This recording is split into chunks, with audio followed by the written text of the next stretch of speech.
Hello दोस्तों, नमस्कार। आज है 27 मार्च और हम 27 मार्च से बनने वाले करंट अफेयर की क्वेश्चनों पर डिस्कस करने वाले हैं। अगर आप हमारे चैनल पर नए हैं तो हमारे चैनल को सब्सक्राइब करें, वीडियो को शेयर करें, कमेंट करें और लाइक करें। चलिए, आज का पहला क्वेश्चन है, हाल ही में प्राइवेट सेक्टर कोलेबोरेशन फोरम 2025 का आयोजन कहाँ हो रहा है? तो ये कहाँ हो रहा है? ये हो रहा है मुंबई के अंदर। कहाँ हो रहा है? मुंबई के अंदर। 25 से 27 मार्च तक मुंबई में प्राइवेट सेक्टर कोलेबोरेशन फोरम 2025 का आयोजन हो रहा है और इसकी मेजबानी भारतीय रिजर्व बैंक और राजस्व विभाग और वित्त मंत्रालय कर रहे हैं। मेजबानी कौन कर रहा है? भारतीय रिजर्व बैंक, राजस्व विभाग और वित्त मंत्रालय। PSCF एक वार्षिक कार्यक्रम है जो FATF यानी फाइनेंशियल एक्शन टास्क फोर्स सदस्य देशों, अंतर्राष्ट्रीय संगठनों और निजी क्षेत्र के हितधारकों के बीच संवाद के लिए मंच प्रदान करता है। नेक्स्ट क्वेश्चन है, हाल ही में भारत के नए वित्त सचिव किसे नियुक्त किया है? हाल ही में भारत के नए वित्त सचिव किसे नियुक्त किया गया है? तो किसे किया है? ये किया है अजय सेठ को। किसको किया है? अजय सेठ को।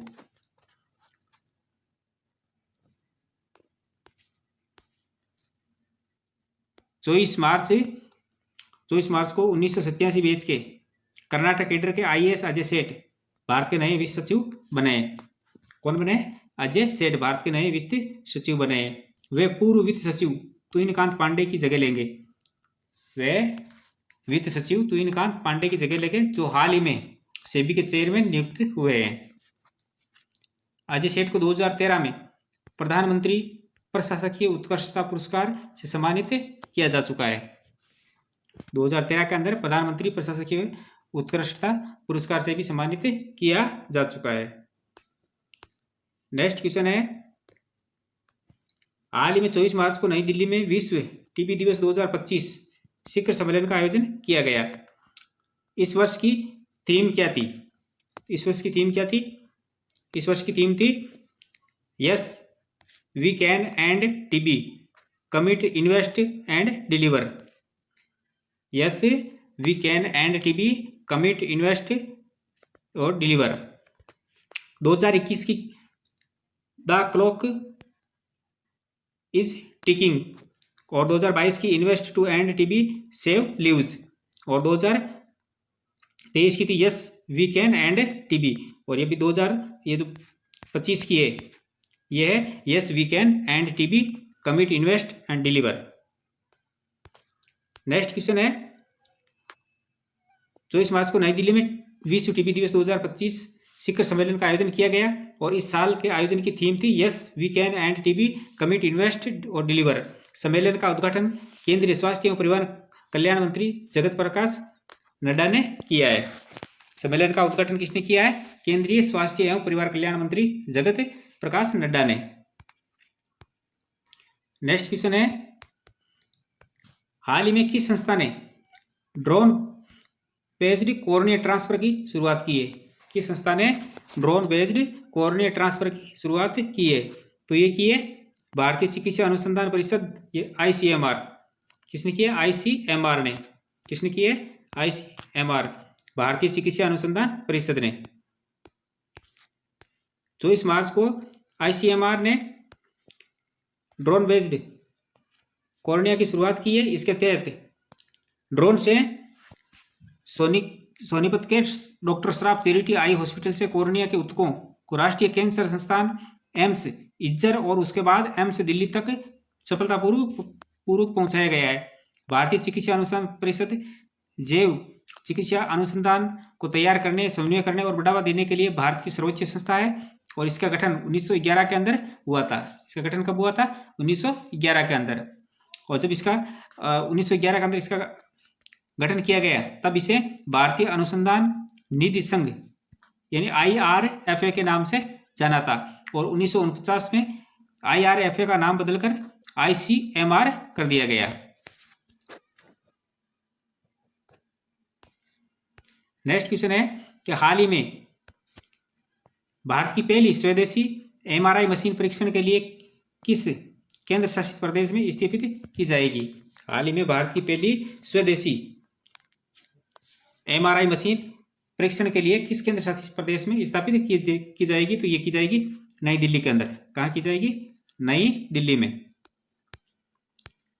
भारत की पहली स्वदेशी मशीन MRI मशीन परीक्षण के लिए नई दिल्ली के एम्स में स्थापित की जाएगी। और भारत ने अपनी स्वदेशी मशीन MRI मशीन विकसित की है और इसे अक्टूबर तक नई दिल्ली के अखिल भारतीय आयुर्विज्ञान संस्थान एम्स में परीक्षण के लिए स्थापित किया जाएगा। और इसका उद्देश्य है उपचार की लागत घटाना और आयातित चिकित्सा उपकरणों पर निर्भरता कम करना। एम्स की स्थापना 1956 में हुई थी। दिल्ली एम्स की स्थापना कब हुई थी? 1956 में। और ये देश का सबसे प्रतिष्ठित मेडिकल कॉलेज है। और ये देश का सबसे प्रतिष्ठित मेडिकल कॉलेज है। नेक्स्ट क्वेश्चन है, हाल ही में किस मंत्रालय ने बालपन की कविता पहल की शुरुआत की है? हाल ही में किस मंत्रालय ने बालपन की कविता पहल की शुरुआत की है? तो ये की है शिक्षा मंत्रालय ने। किसने की है? शिक्षा मंत्रालय ने। शिक्षा मंत्रालय ने छोटे बच्चों में भारतीय कविताओं और लोकगीतों को फिर से लोकप्रिय बनाने के लिए बालपन की कविता पहल 26 मार्च को शुरू की। और इसकी शुरुआत शिक्षा मंत्रालय ने की है। और प्रतियोगिता के प्रतिभागी 3 श्रेणियों यानी प्री प्राइमरी, ग्रेड फर्स्ट और ग्रेड सेकंड में लोकगीत और कविताएं भेज सकते हैं। प्रतिभागी अंग्रेजी सहित सभी भारतीय भाषाओं में अपनी प्रविष्टियां भेज सकते हैं। ये प्रतियोगिता 22 अप्रैल तक MyGov वेबसाइट पर चलेगी और इसमें हिस्सा लेने के लिए प्रवेश निःशुल्क है। नेक्स्ट क्वेश्चन है कि हाल ही में केंद्र सरकार ने सांसदों के वेतन एवं पेंशन में कितने प्रतिशत की वृद्धि की है? केंद्र सरकार ने सांसदों के वेतन एवं पेंशन में कितने प्रतिशत की वृद्धि की है? तो ये की है 24% की। कितने की है? 24% की। केंद्र सरकार ने 24 मार्च 2025 को सांसदों के वेतन में 24% की वृद्धि आधिकारिक अधिसूचना जारी की और नया वेतन ढांचा 1 अप्रैल 2025 से प्रभावी होगा। और यह संशोधन सांसदों का वेतन भत्ता और पेंशन अधिनियम के तहत किया गया है। और इसे आयकर अधिनियम 1961 के लागत मुद्रास्फीति सूचकांक के अनुरूप लागू किया गया है। यह वेतन वृद्धि अप्रैल 2018 के बाद पहली बार की गई है। यानी इससे पहले कब की गई थी? 2018 के अंदर। वर्तमान सांसदों के लिए संशोधित वेतन लोकसभा और राज्यसभा सांसदों का मासिक वेतन 1 लाख से बढ़ाकर 1,24,000 कर दिया गया है। और दैनिक भत्ता 2,000 रुपये से बढ़ाकर 2,500 कर दिया गया है। और पूर्व सांसदों की पेंशन में वृद्धि के लिए पूर्व सांसदों की पेंशन 25,000 रुपये से बढ़ाकर 31,000 प्रतिमाह कर दी गई है। और अतिरिक्त पेंशन 5 वर्षों से अधिक की सेवा के लिए 2,000 रुपये से बढ़ाकर 2,500 रुपये कर दिया गया है। नेक्स्ट क्वेश्चन है, हाल ही में 3 टीमों की कप्तानी करने वाले पहले भारतीय बल्लेबाज कौन बने? हाल ही में 3 टीमों की कप्तानी करने वाले पहले भारतीय बल्लेबाज कौन बने? तो ये बने अजिंक्य रहाणे। कौन बने? अजिंक्य रहाणे। भारतीय बल्लेबाज अजिंक्य रहाणे जो IPL 2025 में कोलकाता नाइट राइडर्स के कप्तान है। वे 3 अलग अलग टीमों की कप्तानी करने वाले पहले भारतीय खिलाड़ी बन गए हैं। राणे ने यह उपलब्धि IPL 2025 के उद्घाटन मैच में कोलकाता नाइट राइडर्स की कप्तानी करते हुए हासिल की है, जब टीम ने रॉयल चैलेंजर्स बेंगलुरु के खिलाफ ईडन गार्डन कोलकाता में मुकाबला खेला। और यह मैच उनके IPL कैरियर का 26वां कप्तान के रूप में मुकाबला था। अजिंक्य रहाणे ने राइजिंग पुणे सुपर जॉइंट 2017 के अंदर एक मैच में कप्तानी की थी। और राजस्थान रॉयल्स 2018-19 के अंदर 24 मैचों के अंदर कप्तानी की थी। और कोलकाता नाइट राइडर्स 2025 में इस सीजन में KKR के कप्तान बने। इस उपलब्धि के साथ रहाणे 3 अलग अलग IPL टीमों की कप्तानी करने वाले चौथे खिलाड़ी बन गए। कौन से बने? चौथे खिलाड़ी। और पहले भारतीय। अब इनसे पहले कुमार संगकारा जो पंजाब किंग्स के 2010 के अंदर 13 मैच के अंदर, डेक्कन चार्जर्स और सनराइज हैदराबाद इसके 25 और इसके 9। उसके बाद में दूसरे नंबर पर है महिला जयवर्धने। पंजाब किंग्स 2010 के अंदर 1 मैच, कोची टस्कर्स केरल 2011 के अंदर 13 मैच और दिल्ली कैपिटल्स 2012 और 13 में 16 मैच। इस तीसरे नंबर पर है Steve Smith, Pune warriors India 2012 के अंदर 1 match, rising Pune super joint 15 मैचों के अंदर और राजस्थान रॉयल्स 17 मैचों के अंदर। अब इन तीनों के बाद में ये चौथे खिलाड़ी बने हैं अजिंक्य रहाणे। ये देश के भारत के पहले भारतीय बने हैं।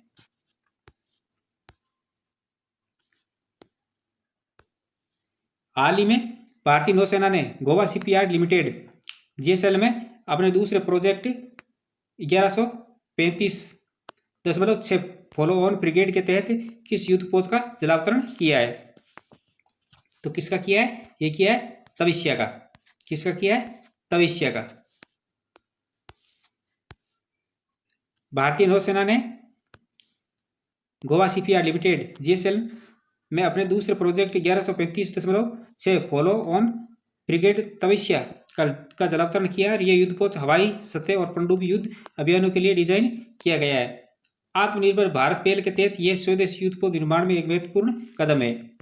इसकी लंबाई है 124.8 मीटर, चौड़ाई है 15.2 मीटर और ड्राफ्ट 4.5 मीटर और इसकी अधिकतम गति है 28 नॉट्स। कुल विस्थापन 3800 टन से अधिक है। प्रोजेक्ट के तहत कौन सा प्रोजेक्ट है? 1135.6 और भारत रूस के सहयोग से बनाई गई है। भारत और रूस ने 2016 के अंदर 4 स्टील ब्रिगेड निर्माण समझौते पर हस्ताक्षर किए थे। इनमें युद्धपोत रूस में और इनमें से 2 युद्धपोत रूस के अंदर बनाई गई है और 2 भारत में जीएसएल के तहत बनाए गए हैं। तविष्या इस श्रेणी का अंतिम जहाज और जीएसएल में निर्मित दूसरा युद्धपोत है। पहला युद्धपोत त्रिपुत 23 जुलाई 2024 को लॉन्च किया गया था। पहला कौन सा था? त्रिपुत, जो 23 जुलाई 2024 को लॉन्च किया था। जीएसएल के सीएमडी ब्रजेश कुमार उपाध्याय है, यानी गोवा शिपयार्ड लिमिटेड के सीएमडी कौन है? ब्रजेश कुमार उपाध्याय। नेक्स्ट क्वेश्चन है, हाल ही में आई रिपोर्ट के अनुसार दूध उत्पादन में भारत का कौन सा स्थान है? हाल ही में आई रिपोर्ट के अनुसार दूध उत्पादन में भारत का कौन सा स्थान है? तो यह है प्रथम स्थान। कौन सा स्थान है? प्रथम स्थान है। भारत दुनिया में सबसे बड़ा दूध उत्पादक देश बनकर उभरा है, जिसकी वर्तमान दूध उत्पादन क्षमता 239 मिलियन मीट्रिक टन है। केंद्रीय पशुपालन और डेयरी मंत्री राजीव रंजन सिंह ने लोकसभा में इसकी घोषणा की और अगले 5 वर्षों में 300 मिलियन मीट्रिक टन दूध उत्पादन का लक्ष्य प्राप्त करने की दिशा में कार्य कर रहा है। 2014 में शुरू हुआ राष्ट्रीय गोकुल मिशन भारत के दूध उत्पादन को बढ़ाने और गुणवत्ता सुधार के लिए विभिन्न योजनाओं को लागू कर रहा है। इस वृद्धि का एक प्रमुख कारण है, यानी दूध उत्पादन में वृद्धि करने के लिए राष्ट्रीय गोकुल मिशन योजना चलाई गई थी। कब? 2014 के अंदर।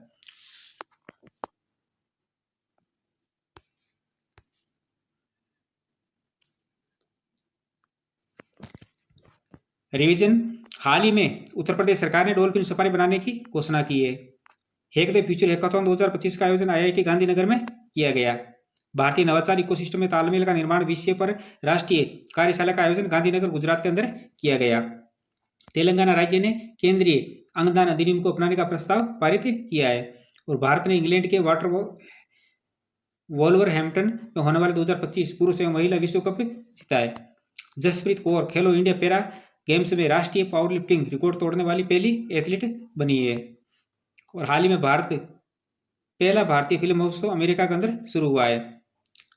और हाल ही में गोपाल विठल को global system for mobile communication association के बोर्ड के अध्यक्ष के रूप में चुना गया है। और 2025 में महाराष्ट्र भूषण पुरस्कार राम सुतार को दिया गया। और हाल ही में नासा ने कैलिफोर्निया के वेडनबर्ग स्पेस बेस से स्पेयर एक्स और पंच मिशन को सफलतापूर्वक लॉन्च किया है। तो ये थी हमारी आज की क्लास। ऐसे ही महत्वपूर्ण प्रश्नों के साथ कल फिर मिलेंगे। तब तक के लिए धन्यवाद।